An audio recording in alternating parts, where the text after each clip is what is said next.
لا الہ الا اللہ ہماری پہلی بنیاد بچوں ایک اللہ ہے جس کے ہاتھ میں کل کائنات ہے۔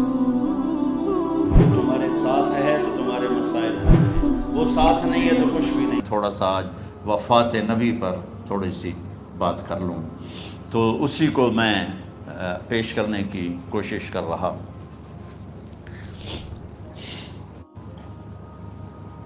تو 53 برس کی عمر میں آپ نے مکہ سے مدینہ کی ہجرت فرمائی، اور 10 برس آپ نے مدینہ میں قیام فرمایا۔ 11 ہجری میں آپ حج کے لیے تشریف لے گئے، اور یہ صورت آئی 11 تاریخ کو، 11 حج کے، ذوالحج، اذا جاء نصر اللہ والفتح۔ اس میں اشارہ تھا کہ میرے نبی آپ کا مشن مکمل ہو چکا ہے، اب آپ ہمارے پاس آنے کی تیاری فرمائیں۔ تو یہ جب یہ زوال سے پہلے آپ اپنے خیمے میں لیٹے ہوئے تھے، یہ آخری صورت قرآن کی جو نازل ہوئی، تو آپ نکلے زوال کے بعد، آپ نے تینوں شیطانوں کو پتھر مارے، پھر آپ اپنی اونٹنی عذبہ پہ سوار ہوئے، اور آپ نے یہ تاریخی جملہ بولا، ایھا الناس عسیٰ اللہ تلقونی بعد عامی ھذا، لوگو یہ میری تمہاری آخری ملاقات، آج کے بعد تم مجھے نہیں دیکھو گے۔ واپسی پر آپ نے معاذ بن جبل کو مدینے سے یمن روانہ فرمایا، تو معاذ بن جبل سے ایسی محبت تھی کہ ان کو سی آف کرنے کے لیے 7 میل پیدل چلے، 7۔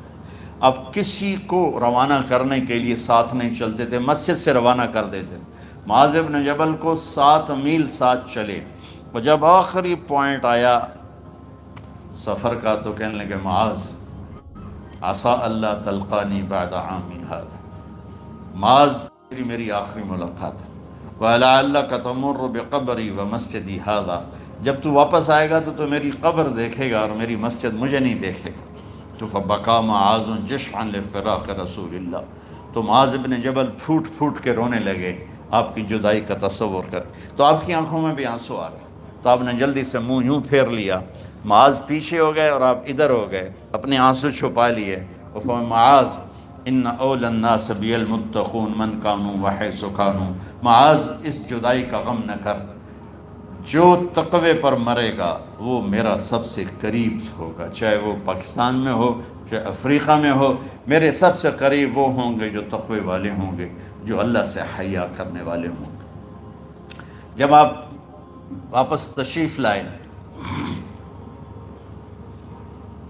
29 محرم صفر، 29 صفر عصر کی نماز کے بعد ایک جنازہ تھا، اس جنازے کو پڑھانے کے بعد اس کو دفن کے لیے آپ جنت البقیع تشریف لے گئے۔ وہاں سے واپس ہونے لگے تو سر درد اٹھا، اور وہ درد ایک دم بڑھنا شروع ہوا، اور اس دن باری حضرت عائشہ کے گھر کی تھی، تو آپ گھر میں تشریف لاتے لاتے درد کے ساتھ بخار، تیز درد، تیز بخار، اور 14 دن، 12 ربیع 29 30 2 دن یہ، اور 12 دن اگلے 14 دن آپ نے بیماری دیکھی، مسلسل سر درد اور مسلسل بخار، اور روزانہ آپ جب گھر بدلتے، اس وقت 9 بیویاں زندہ تھیں، تو آپ پوچھتے کل کس کی باری ہے، کل کس کی باری ہے، جی میمونہ کی ہے، اگلا دن کل کس کی باری، یہ حفصہ کی ہے، کل کس کی باری ہے، ام سلمہ کی ہے۔ تو بیگمات نے اس سے سمجھا کہ اللہ کے نبی یہ چاہتے ہیں کہ میں بیماری کے دن عائشہ کے پاس گزاروں، ورنہ آپ کو تو خود پتہ ہے کل کس کی باری ہے، پرسوں کس کی باری ہے، ترسوں کس کی باری ہے۔ تو حضرت میمونہ کے گھر میں آپ تشریف فرما تھے، تو ساری باقی 7 بیگمات جمع ہوئیں، اور انہوں نے آ کے عرض کی، یا رسول اللہ، جب تک آپ بیمار ہیں آپ عائشہ کے پاس آرام فرمائیں، اور جب اللہ آپ کو شفا دے دے تو پھر ہماری ترتیب کو آپ دوبارہ شروع فرما دیں۔ تو آپ نے سب کا شکریہ ادا کیا، عدل کی مثال کا اسلام جب دوسری شادی کی اجازت دیتا ہے تو عدل کی شرط لگاتا ہے علم تعدلوا، اگر عدل نہیں کر سکتے پھر ایک ہی ہے عدل۔ اور آپ نے فرمایا جس نے دوسری شادی کی اور عدل نہ کیا، کتنی مرضی عبادت کر کے آیا، تو قیامت کے دن آدھا حصہ اس کا فالج زدہ ہوگا، ایک سائیڈ اس کی فالج زدہ ہوگی، کتنے ہی مراقبے کر کے کتنی ہی نمازیں پڑھ کے آیا ہو، انصاف نہیں کیا تو پورا آدھا حصہ فالج کی پکڑ میں ہوگا۔ تو جب سب بیگمات نے یہ کہہ دیا کہ آپ وہاں گزاریں تو آپ نے شکریہ ادا کیا، علی اور عباس کو بلایا، ان کے کندھوں پہ آپ نے یوں ہاتھ رکھے اور آپ کے پاؤں یوں زمین پہ لگ رہے، آپ پورا پاؤں نہیں لگا پا رہے تھے کمزوری سے، یہ پوزیشن تھی اس طرح۔ اور یہ پیر کا دن تھا، آپ حضرت عائشہ کے گھر میں داخل ہوئے اور اگلے پیر کو حضرت عائشہ کے گھر میں آپ اپنے اللہ کے پاس چلے گئے۔ آخری ہفتہ آپ نے حضرت عائشہ کے گھر میں گزارا۔ صحابہ ملاقات کے لیے حاضر ہوئے تو آپ ان کو دیکھ کے رونے لگے اور فرمایا کہ میں تمہیں اللہ کے سپرد کرتا ہوں، اللہ تمہاری حفاظت کرے، اللہ تمہارا ساتھی ہو، آواکم اللہ، حفظکم اللہ، نصرکم اللہ، بہت دعائیں دی۔ تو عبداللہ بن مسعود رضی اللہ تعالیٰ عنہ نے پوچھا یا رسول اللہ، لگتا ہے جیسے جانے کا وقت ہے، تو آپ کو غسل کون دے گا؟ تو آپ نے فرمایا میرے اہل بیت۔ آپ کو کفن کون دے گا؟ کہا میرے اہل بیت۔ آپ کا جنازہ کون پڑھے گا؟ تو آپ رونے لگے۔ تو آپ نے فرمایا جب تم مجھے غسل دے دو تو سب نکل جانا، سب سے پہلے میرے دو وزیر جبریل و میکائیل آئیں گے اور وہ میرے اوپر درود و سلام پڑھیں گے۔ ہمارے نبی کا جنازہ ایسے نہیں ہوا اللہ اکبر اور پیچھے صفیں، آپ کی چارپائی کے پاس آ کر صحابہ کھڑے ہو جاتے تھے، وہ میں ابھی بتاتا ہوں۔ تو آپ نے فرمایا سب سے پہلے جبریل و میکائیل آ کر میرے اوپر درود و سلام پڑھیں گے، پھر اس کے بعد ساتوں آسمان کے فرشتے باری باری آئیں گے۔ جب وہ چلے جائیں گے تو پھر سب سے پہلے میرے خاندان، میرے اہل بیت کے مرد آ کر میرے اوپر سلام پڑھیں گے، پھر ان کی خواتین آ کر سلام پڑھیں گی، پھر ان کے بچے آئیں گے، پھر ان کے نوکر اور نوکرانیاں آئیں گی، اس کے بعد مہاجرین مکے کے قریش آئیں گے، اس کے بعد ان کی عورتیں آئیں گی، ان کے بچے آئیں گے، ان کے نوکر اور نوکرانی آئیں گی، اس کے بعد مدینہ والے آئیں گے، پھر مدینہ کی خواتین آئیں گی، پھر ان کے نوکر نوکرانی آئیں گے، اور اس کے بعد مجھے تم اللہ کے سپرد کر دینا۔ اور پھر آپ نے ایک عجب بات فرمائی جو کسی نبی نے نہیں فرمائی، فرمایا کہ میرے بعد میری آنے والی امت کو میرا سلام کہہ دینا، اور انہیں کہنا کہ ان کے بعد جو آئیں ان کو بھی میرا سلام کہہ دیں۔ اور اس طرح میرے سلام کو قیامت تک اللہ کے نبی نے پہنچایا کہ ہر آنے والی امت، ہر آنے والی نسل اگلی نسل کو اس نبی کا سلام پہنچائے۔ آپ کے جانے میں 5 دن باقی تھے تو آپ نے فرمایا مجھے 7 کنوؤں کے پانی سے غسل کرواؤ۔ تو 7 کنوؤں سے پانی لایا گیا مشکیزوں میں بھر کے۔ تو حضرت عائشہ کے گھر میں کوئی ایسا ٹب نہیں تھا جس میں بیٹھ کے وہ آپ نہا سکتے، تو حضرت حفصہ کے گھر سے ٹب منگوایا گیا، آپ اس میں بیٹھے، تہمت باندھا ہوا تھا، کرتا اتارا، اور آپ پر 7 کنوؤں کا پانی ڈالا گیا، تھوڑا تھوڑا تھوڑا تھوڑا تھوڑا تھوڑا، تو اس سے بخار کی شدت کم ہوئی، اور آپ سر درد کی وجہ سے آپ نے ایسے پٹی باندھی سرخ رنگ کی، اور اس کے بعد حضرت علی اور فضل بن عباس کے کندھوں کا آسرا لے کر آپ مسجد میں تشریف لائے، اور آپ ممبر پر بیٹھے، اور آپ نے فرمایا لوگوں میرے جانے کا وقت آ چکا ہے، میں نے کسی پر زیادتی کی ہو، کسی کو تھپڑ مارا ہو، کسی کو چھڑی ماری ہو، کسی کا حق دبایا ہو، تو میں اپنی جان کے ساتھ، مال کے ساتھ حاضر ہوں، مجھ سے یہیں بدلہ لے لو، آخرت میں میرے خلاف کوئی دعویٰ نہ کرنا، میں آخرت کے حساب کو برداشت نہیں کر سکتا۔ جن کے طفیل لوگوں کا حساب معاف ہوگا، جن کی طفیل، جن کی شفاعت پر لوگ بے حساب جنت میں جائیں گے، وہ روتے ہوئے فرما رہے ہیں کہ میں آخرت کے حساب کو نہیں دے سکتا۔ تو سارے صحابہ رونے لگے، لیکن آپ اپنی بات کو دہراتے رہے، کوئی بھی نہیں اٹھا۔ تو آپ نے ظہر کی نماز پڑھائی، ظہر کے بعد پھر ممبر پر آئے اور فرمایا کہ لوگو یہیں مجھ سے حساب کتاب کر لو، آگے نہ کرنا، بتاؤ میں نے کسی کا کوئی حق دینا۔ ایک صحابی کھڑے ہو، یا رسول اللہ آپ نے میرے 3 روپے دینے ہیں، 3 درہم۔ تو آپ نے فرمایا دینے ہوں گے ضرور، پر مجھے یاد نہیں، بتاؤ کہ کس طرح دینے ہیں؟ کہ یا رسول اللہ آپ کے پاس سائل آیا تھا، آپ سے مانگا، آپ کے پاس تھے نہیں، تو آپ نے مجھ سے کہا تیرے پاس کچھ ہیں؟ تو میرے پاس 3 درہم تھے، تو آپ نے فرمایا تو دے دے، میں بعد میں ادا کر دوں گا۔ تو ہاں یاد آ گیا۔ تو میرے نبی کے گھر میں تو تیل نہیں تھا، ایک چھٹانگ جس سے چراغ جلتا، پیسہ کہاں سے آتا؟ تو آپ کے سامنے آپ کے کزن فضل بن عباس کھڑے تھے، آپ نے فرمایا فضل میرا قرضہ ذمے لیتے ہو؟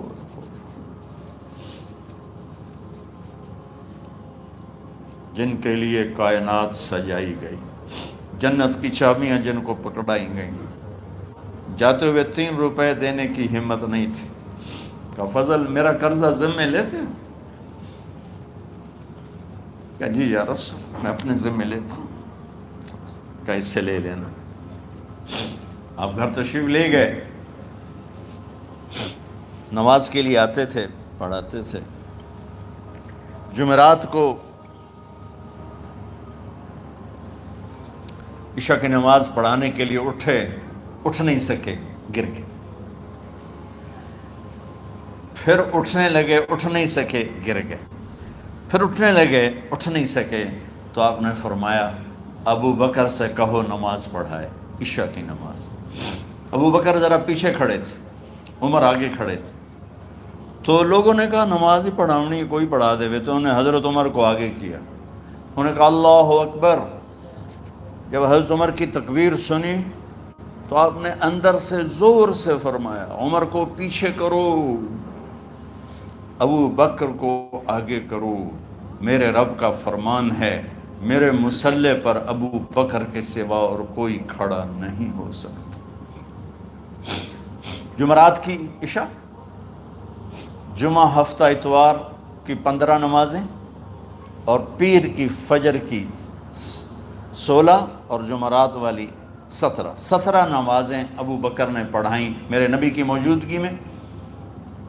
ہفتے کے دن ظہر یا عصر میں آپ علی و فضل بن عباس کے کندھوں پر ہاتھ رکھ کے مسجد میں داخل ہوئے اور ابو بکر نماز پڑھا رہے تھے۔ ادھر محسوس ہوا کہ اللہ کے نبی آ رہے ہیں، تو ابو بکر نے یوں پیچھے ہٹنا شروع کیا ایسے تاکہ مصلی سے ہٹ جائیں۔ تو آپ نے ایسے ہاتھ کا اشارہ فرمایا کہ کھڑے رہو، ہٹو نہیں، کھڑے رہو۔ تو وہ پھر آگے مصلی پر آ گئے۔ تو آپ تشریف لائے اور الٹے ہاتھ ابو بکر کے ساتھ بیٹھ کر آپ نے ظہر یا عصر کی 4 رکعت نماز ابو بکر کی امامت میں ادا فرمائی۔ یہ آپ کی آخری نماز تھی مسجد کے اندر امت کے ساتھ، اور تشریف لے کے جمعہ کا دن تھا۔ جبریل آئے، یا رسول اللہ مجھے اللہ نے بھیجا ہے کہ جاؤ میرے محبوب کا حال پوچھ کے آؤ۔ اللہ اکبر۔ تو اب درد اور بخار دونوں چیزیں تھیں، سر کا درد بھی ہیوی ویٹ تھا اور بخار بھی، تپش۔ تو آپ نے کہا جبریل تکلیف ہے، تکلیف میں۔ ہفتے کا دن پھر جبریل آئے، یا رسول اللہ مجھے اللہ نے بھیجا ہے کہ جاؤ میرے محبوب کا حال پوچھ کے آؤ۔ پھر آپ نے فرمایا تکلیف میں۔ اتوار کو پھر جبریل آئے، یا رسول اللہ نے بھیجا ہے کہ جاؤ میرے محبوب کا حال پوچھ کے آؤ۔ 12 ربیع الاول آ گئی، 632 عیسوی اور 11 ہجری۔ آپ کی طبیعت میں بشاشت آئی، تو صحابہ نماز پڑھ رہے تھے، آپ نے دروازہ کھول کے سب کو یوں دیکھا۔ تو حضرت انس فرماتے ہیں ہم سب نماز میں تھے، لیکن جب دروازہ کھلنے کی آواز آئی اور اللہ کے نبی کا چہرہ، تو ہم سب نماز میں یوں ہو گئے، نماز کے اندر ہی سارے اللہ کے نبی کو دیکھنا شروع کر دی، بھول ہی گئے کہ نماز پڑھ رہے ہیں، ایسے گم ہو گئے آپ میں۔ تو آپ نے جلدی سے دروازہ بند فرما دیا۔ یہ آپ کی آخری زیارت تھی اپنی امت کے لیے۔ اس کے بعد آپ اپنے اللہ کی طرف کا سفر شروع کیا۔ تو اشراق کے بعد آپ نے اپنی بیگمات کو بلایا، ان کو بتایا نہیں کہ میں آج جا رہا ہوں، سب سے ملے، سب کو الوداع کیا اور انہیں بھیجا۔ اس کے بعد آپ نے حضرت فاطمہ کو بلایا، جنت کی عورتوں کی سردار، سب سے زیادہ محبوب بیٹی، سب سے زیادہ جگر کا ٹکڑا، دل کا ٹکڑا کا، جس نے فاطمہ کو دکھ دیا مجھے دکھ دیا، جس نے اسے سکھ دیا مجھے سکھ دیا۔ ہاں، ان کو قریب کا، بیٹی قریب ہو، تو ان کے کان میں کہا میں جا رہا۔ وہ رونے لگی، تو ہم نے کہا رو نہیں، چند دنوں کے بعد تیری میری ملاقات ہو جائے گی سب سے پہلے۔ تو 6 ماہ بعد حضرت فاطمہ کا بھی 24 سال کی عمر میں یا 25 سال کی عمر میں انتقال ہو گیا۔ ان کو رخصت فرمایا، پھر آپ نے داماد مولا علی کو بلایا، ان کا سر اپنی گود میں رکھا اور ان کے سر پہ اور کمر پہ ہاتھ پھیرتے رہے اور ان کو دعائیں دیتے رہے۔ آہستہ آہستہ تھی، آواز اونچی نہیں تھی، پست آواز تھی، اور یوں سر پہ کمر پہ، سر پہ کمر پہ، اور دعائیں دے رہے ہیں۔ ان کو رخصت فرمایا، آخر میں اپنے جگر کے ٹکڑے حسن اور حسین کو بلایا۔ ہائے ہائے ہائے، جگر کے ٹکڑوں کو بلایا، جو ہی سینے سے لگایا آنسو شروع ہو گئے۔ بیویوں کو رخصت کیا، خاموش، بیٹی کو رخصت کیا، خاموش، داماد کو رخصت کیا، خاموش، جو ہی بچوں کو سینے سے لگایا تو آپ کے آنسو نکلنا شروع ہوئے کہ ایک زہر میں تڑپ تڑپ کے مرے، ایک کا سر کٹ کے نیزے پہ چڑھا۔ میرے نبی آگے آنے والے زمانے میں دیکھ رہے تھے کہ میرے بچوں کے ساتھ کیا ہونے والا ہے، اس پر آپ بے قرار ہو کر روئے، بولے کچھ نہیں۔ ان کو بھی رخصت فرما دی۔ جب وہ چلے گئے تو جبریل آ گئے، یا رسول اللہ، باہر ملک الموت دروازے پر کھڑا ہے، اندر آنے کی اجازت چاہتا۔ تو آپ نے فرمایا آ جائے، میں نے کب روکا؟ تو ملک الموت اندر آیا، ایک فرشتہ اور بھی تھا، کہا السلام علیکہ یا رسول اللہ، یا رسول اللہ میں آپ کو سلام پیش کرتا ہوں، میں نے کبھی کسی کو سلام نہیں کیا۔ آپ کے رب نے فرمایا جب جاؤ تو اجازت لے کے جانا، بن اجازت اندر نہ جانا، میں کبھی کسی سے اجازت نہیں لیتا۔ اللہ تعالیٰ نے فرمایا آنا چاہیں تو لے آنا، رہنا چاہیں تو چھوڑ کے آ جانا، یہ اختیار اللہ نے کبھی کسی کو نہیں دیا، آپ پہلی اور آخری ہستی۔ تو آپ نے فرمایا اگر میں اجازت دے دوں تو میری جان نکالو گے؟ کیا جی، میں تو اللہ کے امر کا پابند۔ تو آپ نے جبریل سے پوچھا کیا کہتے ہو، تم کیا کہتے ہو؟ جبریل نے کہا یا رسول اللہ، اللہ آپ کی ملاقات کے شوق۔ میرے بھائی بہنوں، اللہ سے یہ دعا کیا کرو کہ اللہ ایسی موت دے جب جانے کا وقت ہے تو ہماری ملاقات کے شوق میں۔ ایک صحابی کا انتقال ہوا، آپ نے ان کی قبر پہ جا کے یہ دعا کی، یا اللہ طلحہ جب تیری بارگاہ میں پیش ہو تو اسے دیکھ کے مسکرائے، یہ تجھے دیکھ کے مسکرائے، سارے دکھ درد دور ہو جائیں۔ تو جبریل بولے یا رسول اللہ، اللہ آپ کی ملاقات کے شوق میں۔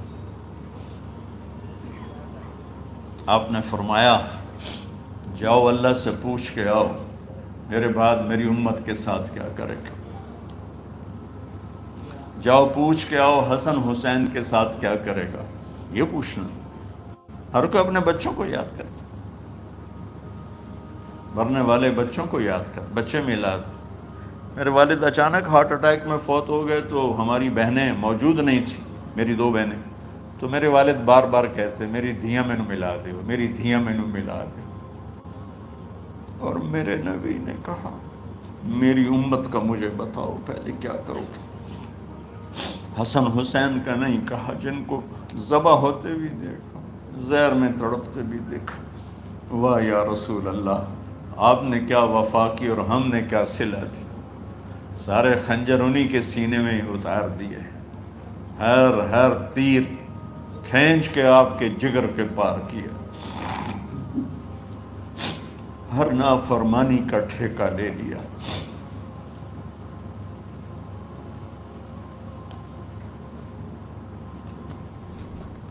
آؤ پوچھ کے آؤ میرے بعد میری امت کا کیا کرے گا۔ تو جبریل جا کر پیغام لائے کہ اللہ تعالیٰ فرما رہے ہیں ہم آپ کی امت کو تنہا نہیں چھوڑیں گے۔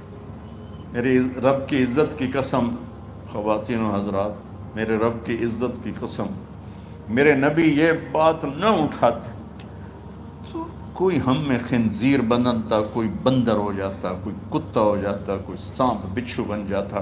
اللہ کی ہم سے کیا رشتہ داری؟ اس کملی والے پہ درود و سلام پڑھو جس نے اولاد کو پیچھے کر کے تمہیں اللہ سے مانگا، اور محشر کے میدان میں جب جہنم آ کے ایک چیخ مارے گی اور آدم سے لے کر عیسیٰ علیہ السلام تک ہر نبی کہے گا نفسی نفسی، ہر ماں باپ کہے گا نفسی نفسی، ہر بیٹا بیٹی کہے گا نفسی نفسی، ہر خاوند بیوی کہے گا نفسی نفسی، ہر بھائی بہن کہے گا نفسی نفسی۔ حضرت ابراہیم کہیں گے یا اللہ کسی کا سوال نہیں کرتا، میری جان بچا۔ عیسیٰ علیہ السلام کہیں گے یا اللہ میں اپنی ماں مریم کا بھی سوال نہیں کرتا، میری جان بس نفسی نفسی۔ کہ ہنگامے میں ایک آواز آئے گی امتی امتی۔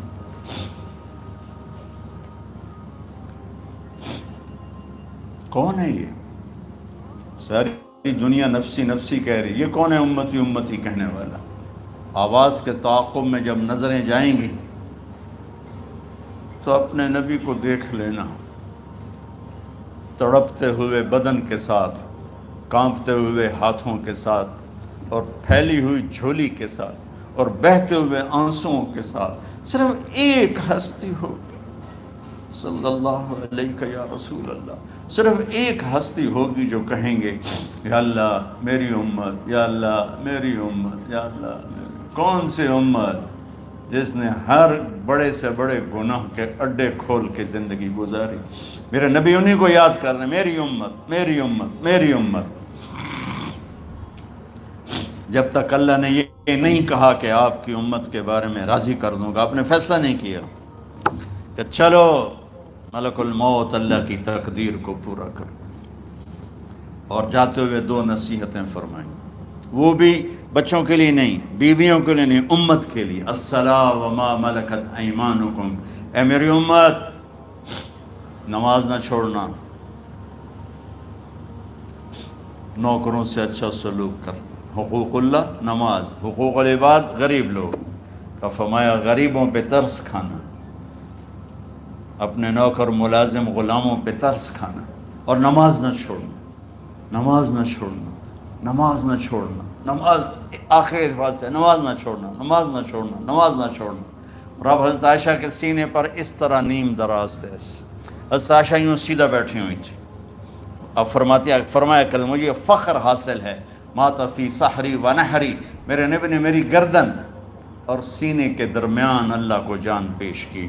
آپ اس طرح نیم دراز تھے تو تھوڑی دیر پہلے عبد الرحمن بن عوف آئے، عبد الرحمن بن ابو بکر آئے، آپ کے ہاتھ میں تازہ مسواک تھا، تو آپ مسواک بہت فرماتے تھے، تو آپ اتنے کمزور ہو چکے تھے کہ بولا نہیں جا رہا تھا، تو آپ کی نظریں مسواک پہ ٹک گئیں، دیکھے جا رہے ہیں، مسواک کو دیکھے جا رہے ہیں۔ حضرت عائشہ نے محسوس کیا کہ نظریں مسواک پر ہیں، تو کہا یا رسول اللہ اب مسواک کرنا چاہتے ہیں، تو آپ نے تو حضرت عائشہ نے اب بھائی سے لے کر وہ لکڑی اور اپنے منہ میں چبائی، اور آپ کے منہ میں اس طرح کر کے خود چلائی، کہا میں وہ خوش قسمت ہوں جس کا لعاب آخری غذا تھی جو میرے نبی کے منہ میں گیا، وہ حضرت ام عائشہ کا لعاب مبارک تھا۔ اور پھر اس کے بعد اگلا یہ سارا واقعہ ہوا، تو آپ نے کہا الصلاۃ وما ملکت ایمانکم، ایک نماز نہ چھوڑنا، ایک اپنے نوکر نوکرانی غلاموں سے اچھا سلوک کرنا، اور پھر اللہم الرفیق الاعلی، یا اللہ بلا لے۔ جب آپ نے اعلان کیا کہ چلو تقدیر کو پورا کرو، تو جبریل بھی غمگین ہو کر کہنے لگے یا رسول اللہ پھر میرا بھی آج دنیا میں آخری دن ہے، آج کے بعد میں بھی کبھی اس دنیا میں لوٹ کے نہیں آؤں گا، یعنی وحی کے ساتھ۔ آپ کی آنکھیں بند ہوئیں، حضرت عائشہ رضی اللہ عنہ کی چیخ نکلی، تو ساری بیگمات دوڑی دوڑی آئیں، تو آپ کی منزل پوری ہو چکی تھی، تو آپ کو لٹایا گیا، اور چادر ڈال دی گئی۔ ابو بکر رضی اللہ تعالیٰ عنہ اپنی دوسری بیگم کے پاس گئے تھے عوالی، 3-4 میل، پتہ چلا تو وہاں سے گھوڑے پر وہ دوڑتے ہوئے آئے اور آ کر آپ کے ماتھے سے، چہرے سے کپڑا ہٹایا اور آپ کے ماتھے پر بوسہ لیا تو آپ کے آنسو ماتھے پر گرے۔ کوا و نبیّا وا خلیلا وا صفیہ، ہائے میرا نبی، ہائے میرا دوست، ہائے میرا خلیل، ہائے میرا جگر، کہ یا رسول اللہ آج کے بعد آپ کوئی دکھ نہیں دیکھیں۔ جب آپ درد سے بے قرار تھے اور بی بی فاطمہ رضی اللہ تعالیٰ عنہ ساتھ بیٹھی تھیں تو آپ کی بے قراری کو دیکھ کر وہ رونے لگی کہ ہائے میرے ابا کا درد، ہائے میرے ابا کا درد۔ تو میرے نبی نے کہا ما علی ابی کی کرب بعد اليوم، بیٹی آج تیرے باپ کے دکھ کا آخری دن ہے، آج کے بعد کوئی دکھ نہیں دیکھیں گے۔ تو صدیق نے کہا آپ آج کے بعد کوئی دکھ نہیں دیکھیں گے۔ اب تشریف لے گئے مسجد میں تو کوہرام مچا ہوا تھا، کچھ گمسم تھے اور عمر رضی اللہ عنہ تلوار اٹھائے ہوئے تھے۔ جو کہے گا اللہ کا نبی فوت ہو گیا میں سر اڑا دوں گا، وہ فوت نہیں ہوئے، وہ اللہ کے پاس گئے۔ ایک جنونی کیفیت پیدا ہوگی، وہ واپس آئیں گے، سارے کفار سے جہاد کریں گے۔ تو ابو بکر ممبر پر آئے، کہا عمر بیٹھ جاؤ۔ عمر کہنے لگے نہیں بیٹھتا، انکار نہیں بیٹھتا، اور تلوار ایسے۔ سبحان اللہ، واہ صدیق واہ، آپ نے ممبر پہ کھڑے ہو کر کیا، سونے سے بھی لکھے جائیں تو کم ہے، قیمت اس سے زیادہ ہے۔ میرے صدیق نے کہا لوگو من کان یعبد محمدا فإن محمدا قد مات، جو محمد کی پوجا کرتے تھے تو آج محمد کو اللہ نے موت دی تھی۔ ومن کان یعبد اللہ فإن اللہ حی لا یموت، اور جو اللہ کی پوجا کرنے والے ہیں وہ یاد رکھو ان کا اللہ زندہ ہے، موت سے پاک۔ پھر آپ نے اِنَّکَ مَیِّتٌ وَإِنَّهُمْ مَیِّتُونَ، میرے محبوب آپ کو بھی موت آئے گی اور ان سب کو موت آئے گی۔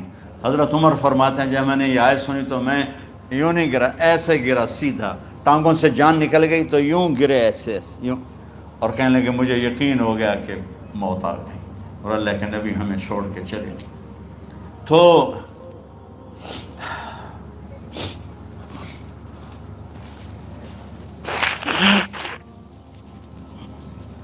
غسل کون دے، کیسے دے؟ اہل بیت نے غسل دینا تھا۔ آپ کے کپڑے اتار کے غسل دیا جائے یا جو آپ نے کپڑے پہنے ہیں اسی میں غسل دیا جائے؟ تو پریشان ہے، کیا کیا جائے؟ سب پہ اونگ طاری ہو گئی، ایک دم سب کو نیند آئی اور غیب سے آواز آئی کہ ہمارے نبی کو کپڑوں سمیت غسل دیا جائے۔ آپ کے بدن مبارک سے کپڑا نہیں اتارا، کوئی اتارے نہیں۔ تو اس آواز پر سارے بیدار ہوئے۔ تو حضرت عباس، فضل بن عباس، شقران آپ کے غلام، اور اسامہ بن زید اور علی بن ابی طالب آپ کو غسل دینے والے تھے۔ حضرت علی آپ پر پانی ڈال رہے تھے اور فضل بن عباس جسم کو مل رہے تھے، اور حضرت علی ساتھ ساتھ روتے ہوئے یا رسول اللہ آپ نے ہمیں صبر کا حکم دیا، اگر آپ ہمیں صبر کا نہ کہتے تو آج ہم دنیا کو رو کے دکھاتے، اور آج ہم دنیا کو اپنا غم دکھاتے کہ کس طرح غم کیا جاتا ہے۔ اور یا رسول اللہ آپ کے جانے پر وہ نقصان ہے جو قیامت تک نہ پہلے ہوا نہ بعد میں ہوگا، کہ آپ کے بعد نبوت کا دروازہ بند ہو گیا۔ اس طرح پانی بھی ڈال رہے تھے اور روتے بھی جا رہے تھے، اور فضل بن عباس وہ آپ کے پہلو بدل کر ہاتھ مل رہے تھے، ہاتھوں سے مل رہے تھے۔ قبر کے کھودنے کا وقت آیا تو وہ لحد ہوتی ہے، کھڈا کھود کے پھر سائیڈ میں کھڈا کھودا جاتا ہے، اور ایک ہوتا اسٹریٹ جیسے ہمارے یہاں ڈال کے اوپر وہ سلیب ڈال دیتے ہیں۔ تو کیسے بنائی جائے؟ تو ابو طلحہ رضی اللہ تعالیٰ عنہ قبر بناتے تھے وہ والی لحد والی، تو فرمایا جو پہلے آ جائے گا نا وہی قبر تیار کر لے۔ تو ابو طلحہ پہلے آ گئے تو لحد والی قبر تیار کی گئی، اور آپ کے کفن دینے کے بعد وہی وہ سب چلے گئے۔ اس کے بعد باری باری اہل بیت، ان کی خواتین، ان کے بچے، پھر مہاجرین، ان کے خواتین، ان کے بچے، ان کے نوکر، پھر انصار، ان کی خواتین، ان کے بچے، ان کے نوکر۔ تو پیر اور منگل یہ 2 دن سارے گزر گئے، اور منگل کو عشاء کے بعد جا کر یعنی بدھ کی رات آپ کی تدفین کا وقت آیا، تو جب آپ کو قبر میں اتار دیا گیا تو مغیرہ بن شعبہ رضی اللہ عنہ کھڑے تھے، انہوں نے اپنی انگوٹھی اتار کے اندر پھینک دی لاحد۔ تو پھر کہنے لگے علی کہ میری انگوٹھی نیچے گر گئی ہے، اٹھا لوں؟ ایک بہانہ کیا نبی کو بوسہ لینے کا، انگوٹھی پھینک کر فرمانے لگے علی وہ میری انگوٹھی گر گئی ہے، اٹھا لوں؟ سب دیکھ رہے تھے کہ پڑی ہوئی کہاں اٹھا لو، تو انگوٹھی کیا اٹھانی تھی، نیچے جا کر اللہ کے نبی کو لپٹ کے اور دھاڑ دھاڑ رونا شروع کیا، سب صحابہ کی چیخیں نکال۔ انگوٹھی تو ایک بہانہ ہی تھا، آخری شخص جس کا جسم نبی کے جسم سے ٹچ ہوا وہ مغیرہ بن شعبہ ہے۔ تو پھر سب نے شور مچایا کہ باہر نکالو باہر نکالو، باہر نکلو، باہر نکلے تو اینٹیں لگائی گئیں، پھر مٹی ڈالی گئی۔ تو جب واپسی ہوئی تو حضرت انس گزرے تو حضرت فاطمہ کھڑی تھیں، طابت نفوسکم ان حسیتم علی رسول اللہ التراب، انس کس جگر کے ساتھ تم نے نبی کو مٹی میں چھپا دیا، کس جگر کے ساتھ تم نے نبی کو مٹی میں چھپا دیا، اللہ سے ملا دے۔ قبر دیکھنے کو خوفناک ہے، اگر اللہ راضی ہے، جب کبھی قبر سے ڈر لگتا ہے، بہت ہی لگتا ہے تو خیال آتا ہے اگر اللہ راضی ہے پھر تو مسئلہ ہی کوئی نہیں ہے، چونکہ اللہ نے اپنے محبوب کو بھی قبر میں اتارا، یہ نہیں کہا کہ ایک خوبصورت بیڈ روم بنا کے اس میں لٹا دو، کہا قبر میں اتارو۔ اگر اللہ راضی ہے تو مرنے والی ہو یا مرنے والا ہو تو مزے ہی مزے ہیں۔ یہ سارے دعا کرو کہ جب ہم دنیا سے جا رہے ہوں اللہ ہم پہ خوش، اللہ ہم سے راضی، کوئی بڑا مسئلہ نہیں ہے، فرائض کے ساتھ اللہ کو راضی کرو اور اچھے سلوک کے ساتھ اللہ کے بندوں کو راضی کرو، اپنی زبان کو خوبصورت بول کا عادی بنا، اس سے گالی، اس سے غیبت، اس سے چغلی، اس سے شکایت، اس سے تانے، اس سے طنز اللہ کے واسطے نکال دو اور اس زبان کو میٹھے بول کا عادی بنا لو، کڑوے سے کڑوے زہریلے بولوں کو پی جاؤ، پی جا ایام کی تلخی کو بھی ہنس کے ناصر، غم کے سہنے میں بھی قدرت نے مزہ رکھا ہے۔